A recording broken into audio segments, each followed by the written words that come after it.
Give me a lift, border to border, give me a lift, we're leaving, sure gonna be a ride.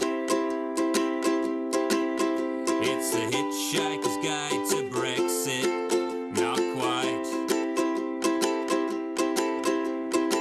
You told us what you wanted and we were listening. But then we went and made a feature on Brexit anyway, with a mode of transport nobody uses anymore, hitchhiking. We're taking a ride across the UK, from northwest to southeast, from our border with Ireland to the one with France. We're beginning our journey in the beguiling Irish village of Muff.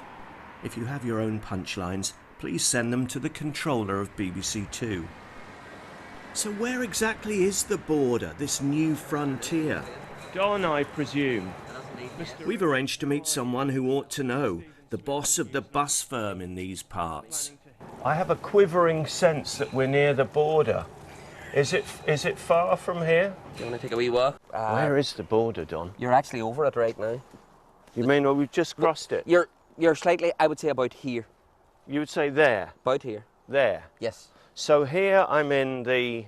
Republic. Okay, but here... UK. Wow. Most of Don's business is in Northern Ireland, so he's bought himself a field in the north, just to be on the safe side after Brexit, when this strip of tarmac will be the northwestern border of the European Union. And that's our office. We have an office over here. That's your British outpost. That's our British outpost, yeah. Yeah.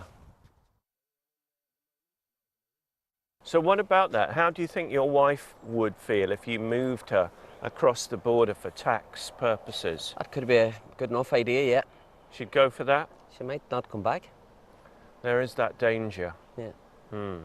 So this is a new build. Don feels that there's a great deal of uncertainty about what Brexit will entail. Where else in the world would you have to do this? This is crazy. And when you hear politicians dismissing it, oh, it'll be okay. Really? Says who? Show me where it's going to be okay. Some people say all these worries are to do with Project Fear. Have you heard that phrase? They've never lived in Ireland with 3 checkpoints to go through between north and south. Now, Don, I'm trying to hitchhike around the UK. How do you think I could get from here to, say, Derry? Is there anything around here I could get a lift on? I think we might be able to get you a bus, you know. Do you think so? Could you fit me in? Aye. We're leaving the border and heading across Northern Ireland, making for Derry, Londonderry, and the breathtaking landmark of the Giant's Causeway, before fetching up in Belfast. You can breeze across the border without even knowing it, but it wasn't always like this. What you have now on your right-hand side was the old customs post. This would have been where the Northern Ireland customs were. That's where the army checkpoint would have been. It's goodbye Don and hello Stroke City, Derry, Londonderry, where a little piece of punctuation acts like a plaster on an old wound.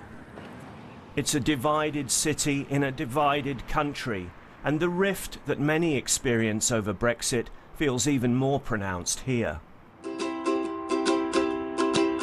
Ah, the serendipity of the open road. The office liked the idea of cadging lifts around the UK in the hope that Lady Luck will not only provide a set of wheels, but also unfiltered opinions from whoever we meet on the question of the hour.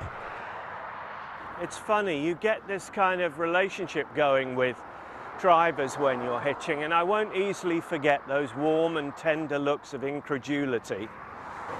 Time to swap signs. Maybe this will change my luck. Do you think they've really stopped? Serendipity doodah. Looks like we've got a ride. How do you feel about giving me a lift up to Port Rush?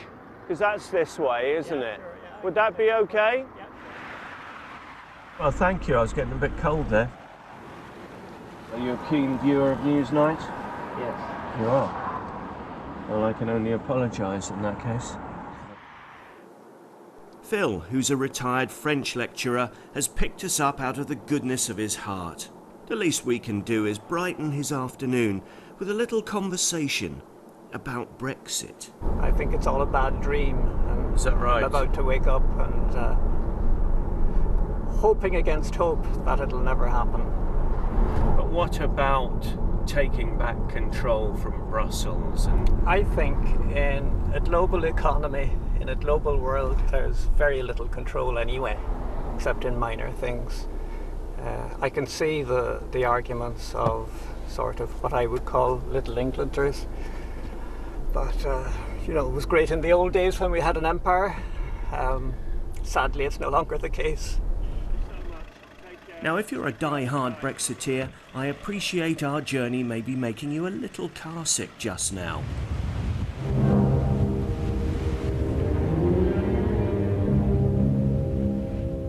Northern Ireland voted to stay in the EU by 56% to 44%. But rest assured, we'll bring you the views of those who voted to leave as well.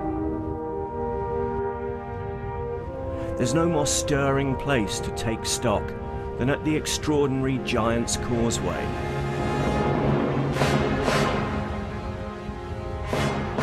A good deal of the beauty, charm and legend of our island story can be found in adamantine places like this. A proud, fiercely independent people. But on a spume-lashed morning like today, you can't help noticing there are one or two hostile elements around. Just how separate and different do we really feel like being?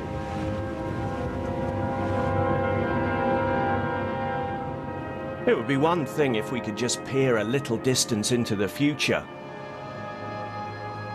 But where are you going to find a time machine around here? Stone me! It's only a DeLorean. Wow! Thanks for stopping. What a beautiful car. Any chance of a ride? Yeah, no problem. Bless you. I better just tuck this in somewhere. Very exciting. Thank you very much for taking us in it. Once the DeLorean was the future, and it was built exclusively in Belfast. But that was more than 30 years ago, and the company collapsed amid financial troubles. Now these cars are highly collectible.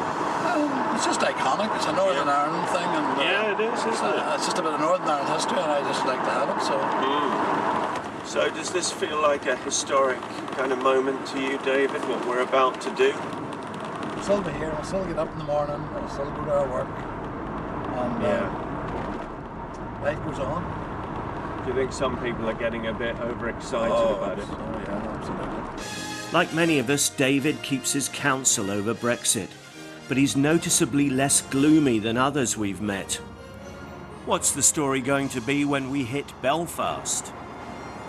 2, 3, 4, doobie-doo-doo, doobie-doo. Belfast is a city transformed, but that hasn't stopped a number of people in Northern Ireland from applying for Irish citizenship to hedge their bets on Brexit.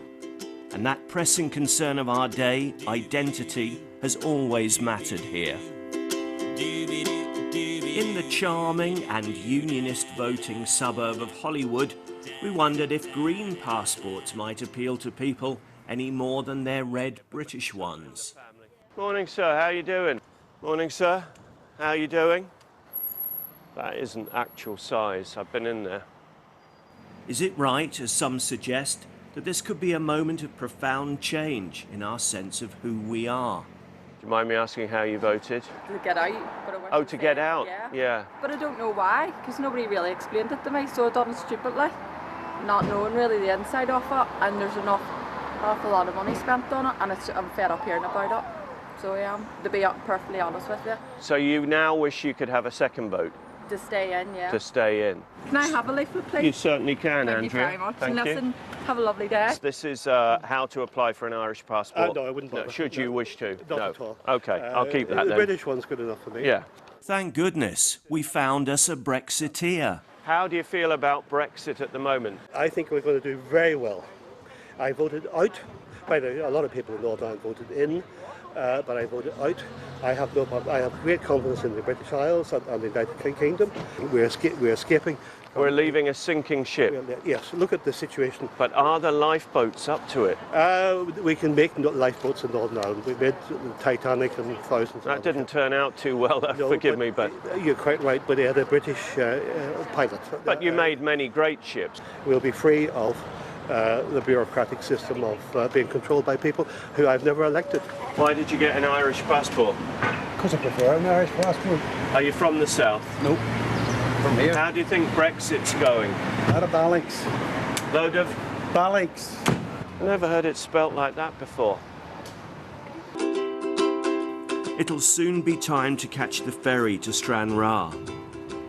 As we prepare to embark on the Scottish leg of our journey, Ofcom permitting, it strikes me that Brexit so far has been a bit like hitchhiking. You're not quite sure what's over the horizon. Busking Brexit, hitching a ride.